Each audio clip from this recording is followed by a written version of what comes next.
नमस्कार, स्वागत है आप सबका दिन भर के तमाम बड़ी और अहम खबरों के साथ मैं हूं कवींद्र। शुरुआत हेडलाइन से। संसदीय सचिव बिल नामंजूर होने पर राजनीतिक बयानबाजी तेज। मुख्यमंत्री अरविंद केजरीवाल का प्रधानमंत्री पर काम न करने देने का आरोप। बीजेपी ने मांगा मुख्यमंत्री का इस्तीफा।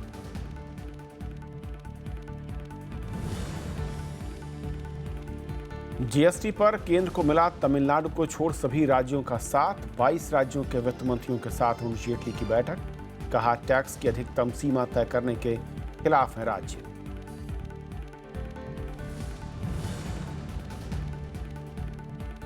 कैराना से हिंदुओं के पलायन के मुद्दे पर आरोप प्रत्यारोप। मायावती ने कहा, राजनीतिक साजिश कर रही है बीजेपी। हुकुम सिंह का यू टर्न। कहा, पलायन को धर्म से जोड़ना ठीक नहीं।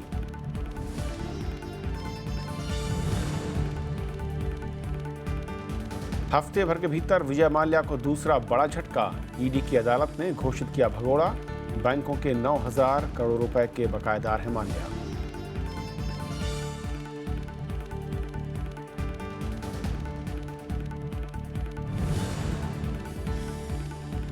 लगातार दूसरे महीने बढ़ी महंगाई।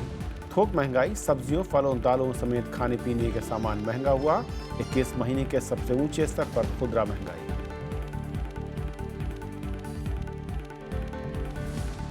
और आइए देखते हैं पहली खबर।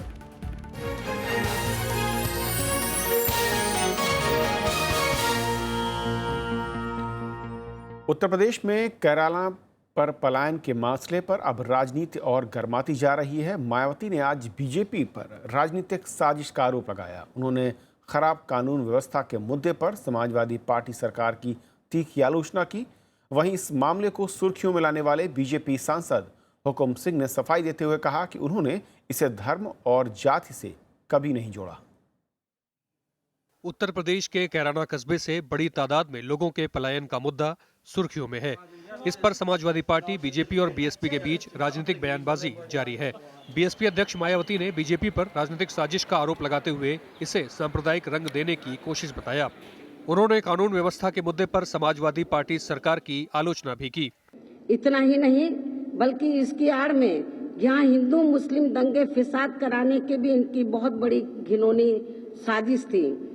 इस घिनौनी राजनीतिक साजिश को यहाँ बीजेपी से मिली सपा सरकार तो विफल नहीं कर सकी, किंतु इसको यहाँ मीडिया ने ही विफल किया है। कांग्रेस ने भी बीजेपी पर विधानसभा चुनाव के पहले उत्तर प्रदेश में माहौल खराब करने का आरोप लगाया है। तमाम एक बिल्डअप एटमॉस्फेयर किया जा रहा है उत्तर प्रदेश के अंदर कि लोगों को बांटा जाए धर्म के नाम पर, और विशेष रूप से केंद्रीय सरकार जिस राजनीतिक दल को रिप्रेजेंट करती है उसमें वो आगे है। इधर कैराना पलायन की सूची जारी करने वाले बीजेपी सांसद हुकुम सिंह का कहना है कि मामले के सत्यापन में प्रशासन दबाव डालकर लोगों के गलत बयान दर्ज कर रहा है। हालांकि उन्होंने कहा कि पलायन को धर्म या संप्रदाय से जोड़ना ठीक नहीं है।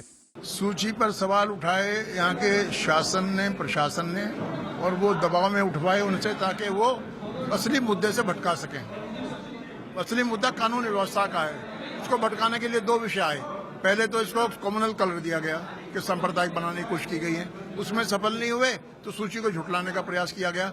इलाहाबाद में बीजेपी की राष्ट्रीय कार्यकारिणी की बैठक में भी ये मुद्दा छाया था। पार्टी ने पलायन पर चिंता जताते हुए एक समिति बनाई है जो कैराना जाकर हालात की समीक्षा करेगी। वहीं मुख्यमंत्री अखिलेश यादव का कहना है कि बीजेपी के पास कोई मुद्दा नहीं है, इसलिए वो इस तरह के आरोप लगा रही है।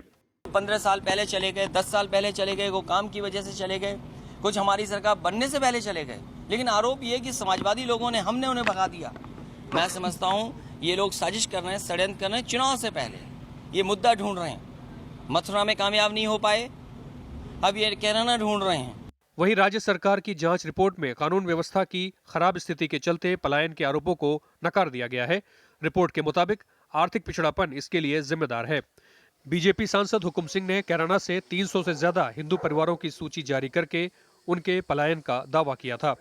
रविंद्र सिंह शुराण, राज्यसभा टीवी, कैराना। और सीधे आपको लिए चलते हैं कैराना, जहां पर हमारे संवाददाता रविंद्र सिंह शुराण हैं, जिन्होंने कि आज दिन भर वहां पर अलग अलग इलाकों का दौरा किया और ज़मीनी सच क्या है उसको समझने की कोशिश की। रविंद्र, क्या आपने पाया वहां पर जो तमाम तरह की खबरें मीडिया में राजनीतिक दलों की ओर से सामने लाई जा रही थी?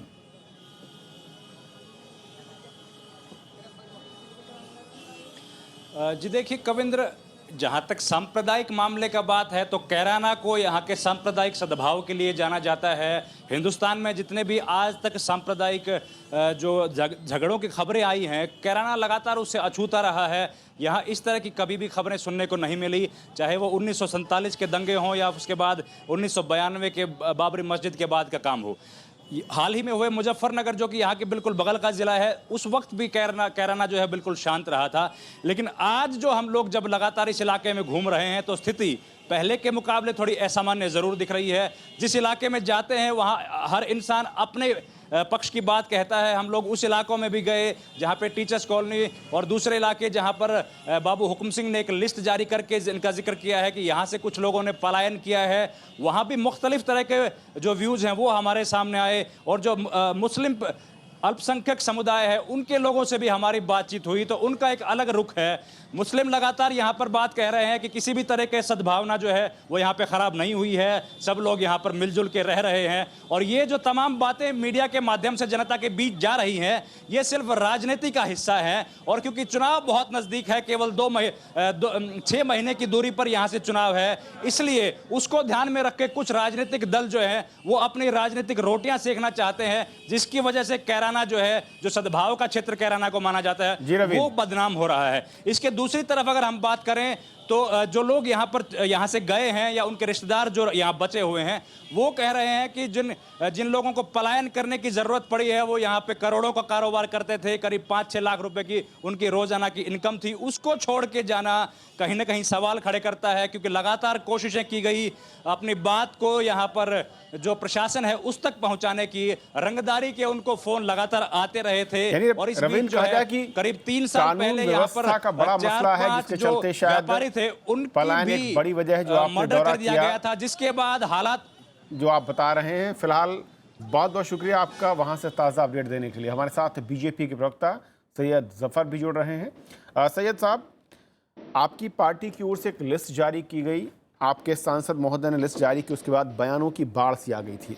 अब वही सांसद कह रहे हैं कि हम इसे जाति या धर्म के साथ नहीं जोड़कर देख रहे हैं, तो क्या बीजेपी अपने उस स्टैंड से पीछे लौटेगी जिसको लेकर लगातार एक आक्रामक तेवर आप लोगों ने दिखाए थे कि धार्मिक आधार पर वहां पर पलायन हुआ है?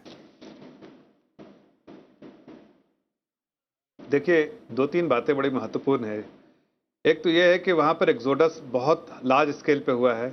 इस सच्चाई को आप 2-4 ऐसे जो आप लोगों ने कुछ बताया कि कुछ लोग कह रहे हैं कि नहीं हम किसी और काम से गए थे, लेकिन मेजॉरिटी जो गई है वो इसी कारण से गई है कि वहाँ पर आपसी सद्भाव नहीं था, इसलिए गई है।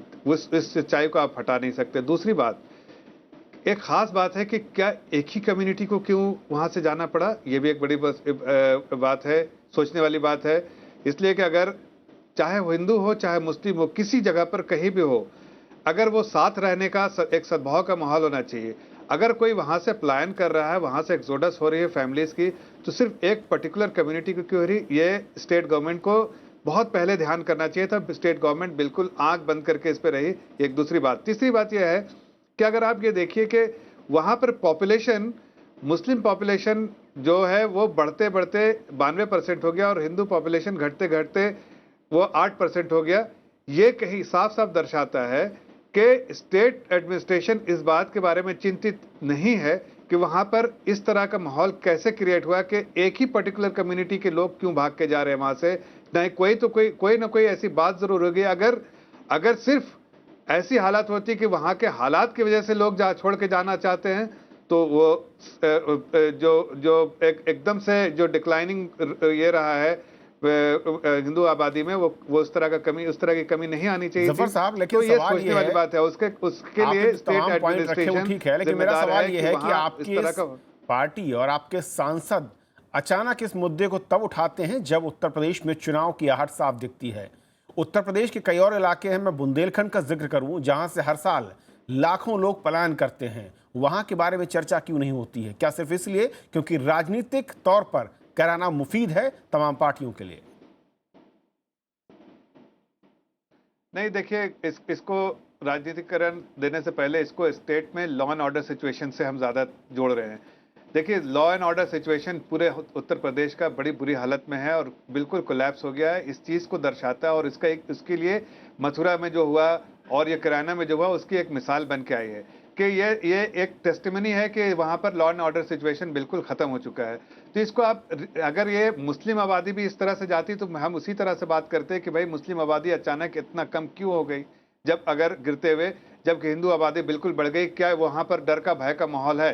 तो उस बात को भी हम उसी तरह उठाते जैसे आज हम अपने हिंदू भाइयों के बारे में बात कर रहे हैं। लेकिन आपके सांसद जिन्होंने उठाया था मुद्दे को, रिलीजन का कलर मत अब वो खुद कह रहे हैं इसे धर्म से नहीं जोड़ना चाहिए, जाति से नहीं जोड़ना चाहिए, उसके बावजूद बीजेपी हो या दूसरे दलों लगातार उसी मुद्दे पर कायम है।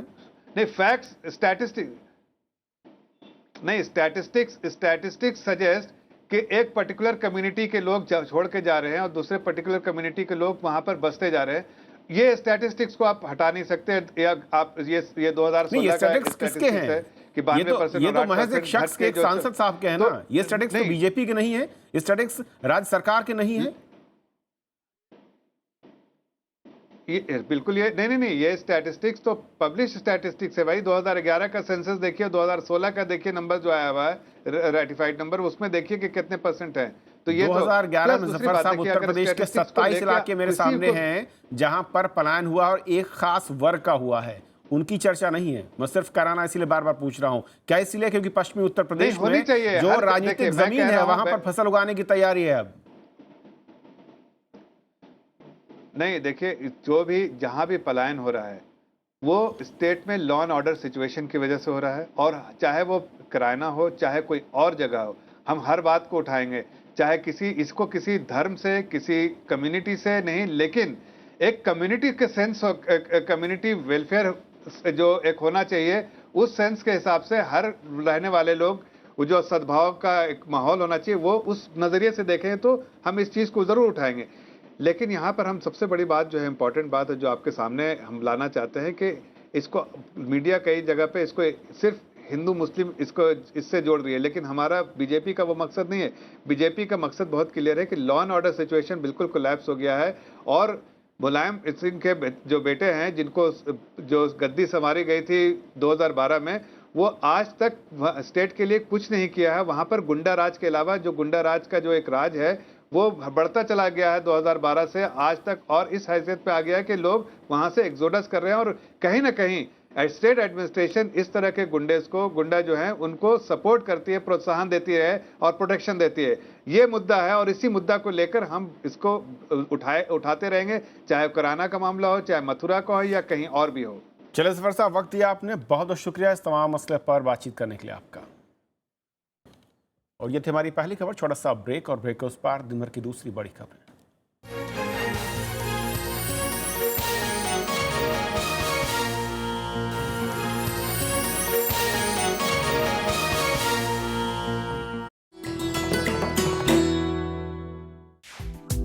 विजय लक्ष्मी पंडित, संयुक्त राष्ट्र महासभा की पहली महिला अध्यक्ष, देश की पहली महिला कैबिनेट मंत्री, भारतीय संविधान सभा की सदस्य, लोकसभा में फूलपुर सीट की नुमाइंदगी, संयुक्त राष्ट्र मानवाधिकार परिषद में देश का प्रतिनिधित्व। विजय लक्ष्मी पंडित के नाम है उपलब्धियां अनेक। नेहरू परिवार की ये सदस्य है देश की सफलतम राजनीतिज्ञों में से एक।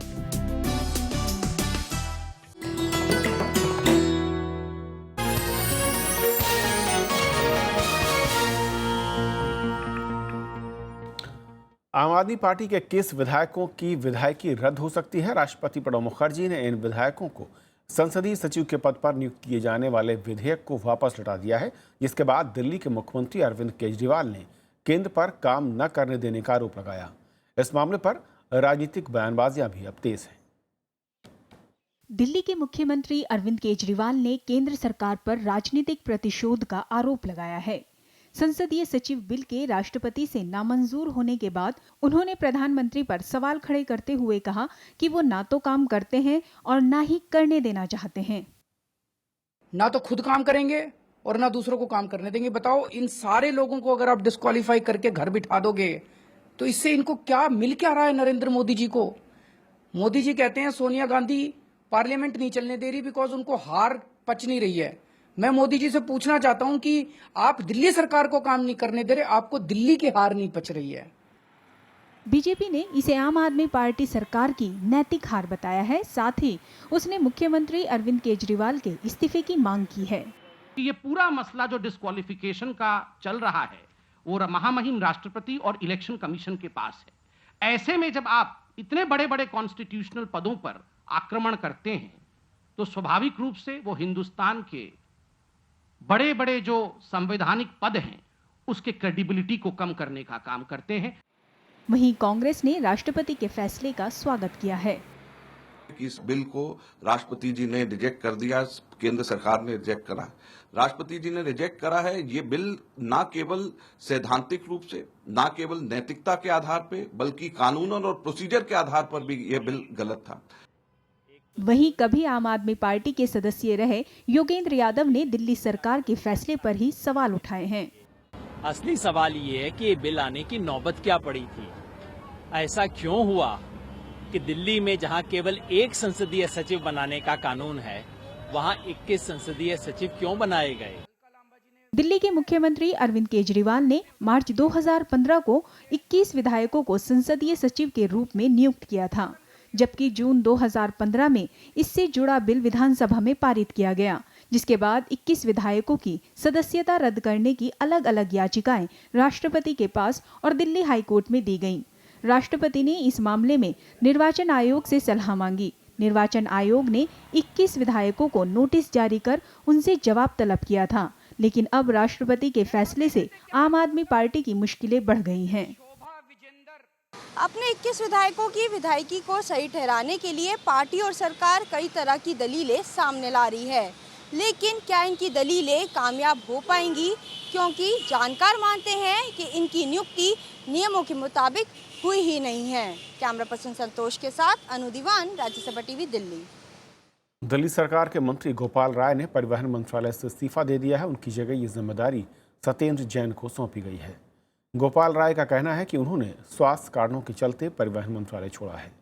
गोपाल राय पर प्रीमियम बस सर्विस घोटाले का आरोप है।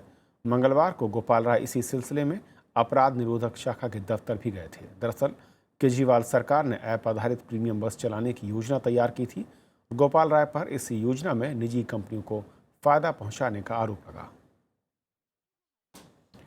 कांग्रेस ने उत्तर प्रदेश में 6 विधायकों को क्रॉस वोटिंग के आरोप में पार्टी से निलंबित कर दिया है। जिन विधायकों को पार्टी से निलंबित किया गया है उनमें संजय प्रताप जायसवाल, माधुरी वर्मा, विजय दुबे, मोहम्मद मुस्लिम, दलमास खान और काजिम अली खान शामिल हैं। इससे पहले समाजवादी पार्टी राज्यसभा और राज्य विधान परिषद के चुनाव में क्रॉस वोटिंग के आरोपों में अपने 4 विधायकों को निलंबित कर चुकी है। कुछ विधायकों के खिलाफ शिकायतें थीं कि उन्होंने पार्टी के पक्ष में मतदान नहीं किया है, उनको पार्टी से निकाल दिया गया है। वित्त मंत्री अरुण जेटली ने कहा है कि लगभग सभी राज्य जीएसटी के पक्ष में हैं। कोलकाता में राज्यों के वित्त मंत्रियों के अधिकार प्राप्त समूह की बैठक के बाद उन्होंने कहा कि राज्य कर की अधिकतम सीमा तय करने के खिलाफ हैं। उन्होंने मानसून सत्र में इस बिल के पारित होने की उम्मीद भी जताई। केंद्रीय वित्त मंत्री अरुण जेटली ने जीएसटी पर आम राय बनाने के लिए मंगलवार को राज्यों के वित्त मंत्रियों से मुलाकात की। कोलकाता में हुई इस बैठक में जीएसटी पर विस्तार से चर्चा हुई और राज्यों ने अपने सुझाव रखे। वित्त मंत्री ने कहा कि तमिलनाडु को छोड़कर सभी राज्य नए कर ढांचे के पक्ष में हैं और बिल में कर की अधिकतम दर का उल्लेख करने के खिलाफ हैं। There was a complete consensus on the fact that there should be no constitutional cap, because contingencies might arise in future as far as the quantum of taxation fixed by the GST Council is concerned. It is best left to the discretion of the Council. GST को लागू करने की तारीख पर फिलहाल फैसला नहीं हुआ है। वित्त मंत्री ने भरोसा दिलाया कि राज्यों को होने वाले राजस्व नुकसान की पूरी भरपाई की जाएगी। उन्होंने संसद के मॉनसून सत्र में बिल पारित होने की उम्मीद जताई। We will try our best to see that the constitutional amendments are approved in the monsoon session, and therefore by the end of the year we must have the CGST and the SGST legislations in place. GST से जुड़ा संविधान संशोधन विधेयक लोकसभा से पारित हो चुका है और ये राज्यसभा में लंबित है। कांग्रेस ने बिल पर कुछ संशोधन रखे हैं। पार्टी चाहती है कि कर की अधिकतम दर 18% हो और बिल में इसका प्रावधान भी हो। विपक्षी दल केंद्र और राज्यों के बीच विवाद निपटारे के लिए स्वतंत्र व्यवस्था की भी मांग कर रहे हैं। Bureau report, Rajya Sabha TV. फिर कांग्रेस ने कहा है कि अगर सरकार विपक्ष के संशोधनों को मान ले तो जीएसटी बिल 2 मिनट में पारित हो सकता है। पार्टी नेता गुलाम नबी आज़ाद ने कहा कि बीजेपी शुरू से ही जीएसटी के आइडिया के खिलाफ थी। कांग्रेस बिल के खिलाफ नहीं है, बल्कि वो इसमें कुछ संशोधन चाहती है। उसको जो बीजेपी डाइल्यूट करना चाहती है, हम कहते हैं कि उसमें कुछ संशोधन किया जाए, तो हमारी जो संशोधन है उनको और हमारे जो दूसरे विपक्ष के साथी हैं उनको ऑन बोर्ड लिया जाए, उनको कंसीडर किया जाए, तो 2 मिनट में जीएसटी पास होगा। तमिलनाडु की मुख्यमंत्री जयललिता ने आज दिल्ली में प्रधानमंत्री नरेंद्र मोदी से मुलाकात की। उन्होंने प्रधानमंत्री को 29 पन्ने का ज्ञापन सौंपा, जिसमें कई मांगे हैं। इनमें कावेरी प्रबंधन बोर्ड का गठन और मुल्ला पेरियार बांध में जलस्तर बढ़ाकर 152 फुट तक करने की मांग शामिल है। उन्होंने कोदनकुलम परमाणु बिजली घर की दूसरी इकाई जल्द शुरू कराने का अनुरोध भी किया। जयललिता ने राज्य में एम्स की स्थापना करने की मांग भी की ताकि लोगों को बेहतर इलाज मिल सके। विजय माल्या को भगोड़ा घोषित कर दिया गया है। प्रवर्तन निदेशालय ने मुंबई की पीएमएलए अदालत में विजय माल्या को भगोड़ा घोषित करने की गुहार लगाई थी। बैंक कर्ज घोटाला मामले में माल्या के खिलाफ ईडी मनी लॉन्ड्रिंग की जांच में जुटी है। मनी लॉन्ड्रिंग रोकथाम कानून के तहत गैर जमानती वारंट समेत माल्या के खिलाफ कई गिरफ्तारी वारंट लंबित हैं। इससे पहले ईडी माल्या की 1400 करोड़ रुपए की संपत्ति जब्त कर चुका है और उन पर अलग अलग बैंकों के 9000 करोड़ रुपए से अधिक का कर्ज बकाया है। खुदरा महंगाई दर के बाद अब थोक महंगाई दर में भी बढ़ोतरी हुई है। मई में थोक महंगाई दर बढ़कर 0.79% हो गई। अप्रैल में थोक महंगाई दर 0.34% थी और इसकी वजह है सब्जियां, दाल, डीजल और पेट्रोल की कीमतों में बढ़ोतरी। मई में खाने पीने की सामान की महंगाई दर 4.23% से बढ़कर 7.88% रही। वहीं सब्जियों की महंगाई दर 2.21% से बढ़कर 12.94% रही। हालांकि दालों की महंगाई दर 35.56% पर स्थिर है। मई में अंडा, मांस और मछली की महंगाई दर बढ़कर 9.75% रही।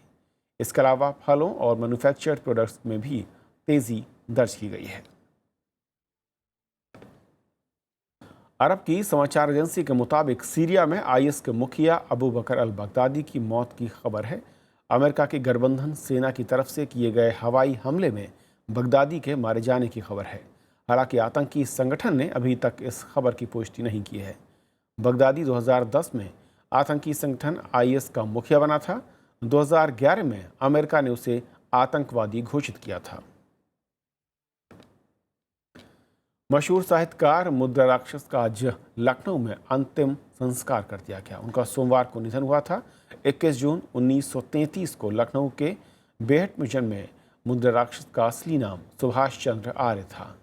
उन्होंने सामाजिक सरोकार, दलित और महिलाओं से जुड़े मुद्दों पर बेबाक राय रखी। उनकी रचनाओं में आला अफसर, कालातीत, नारकीय दंड विधान, योर्स फेथफुली, तिलचट्टा और मौर्जीवा काफ़ी मशहूर रहे। उन्होंने अनुवार्ता और ज्ञानोदय पत्रिका का संपादन भी किया। इसके साथ ही आकाशवाणी में भी कई साल उन्होंने सेवाएं दी। साहित्य में उनके योगदान के लिए उन्हें साहित्य नाटक अकादमी, साहित्य भूषण और दलित रत्न जैसे पुरस्कारों से भी नवाजा गया।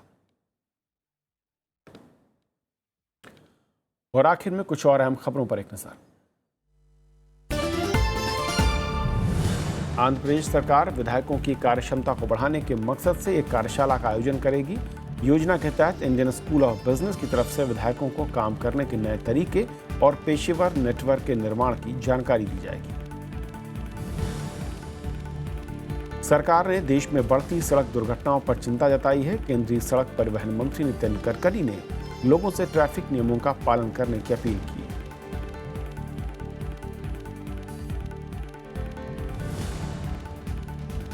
मौसम विभाग ने महाराष्ट्र के किसानों को फसलों की बुआई की तैयारी धीमा रखने की सलाह दी है। विभाग का कहना है कि इस बार मानसून की रफ्तार थोड़ी सुस्त है, लिहाजा बुआई की जल्दबाजी की वजह से बीज खराब हो सकते हैं। केरल में देरी की वजह से मानसून महाराष्ट्र में 16 जून के बाद आने की संभावना है।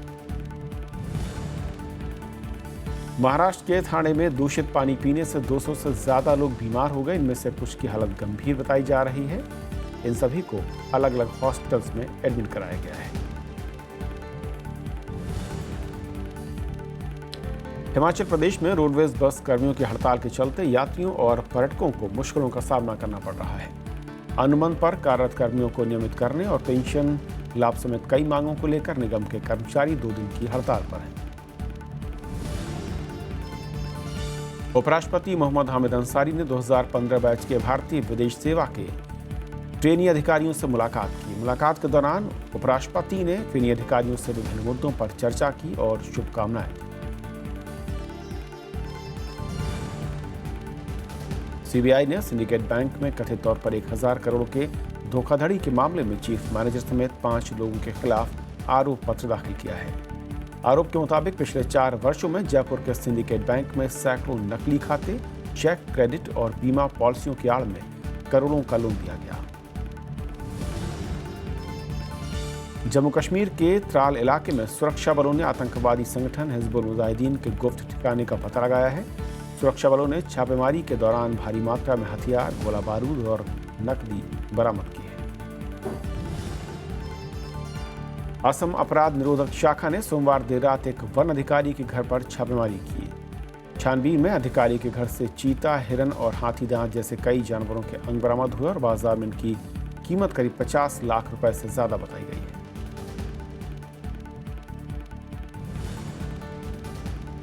अमेरिका में राष्ट्रपति पद के रिपब्लिकन उम्मीदवार डोनाल्ड ट्रंप ने देश में अप्रवासी कट्टरपंथी इस्लाम को आतंकवाद की बड़ी वजह बताया। ट्रंप इससे पहले भी मुसलमानों के बारे में कई विवादित बयान दे चुके हैं।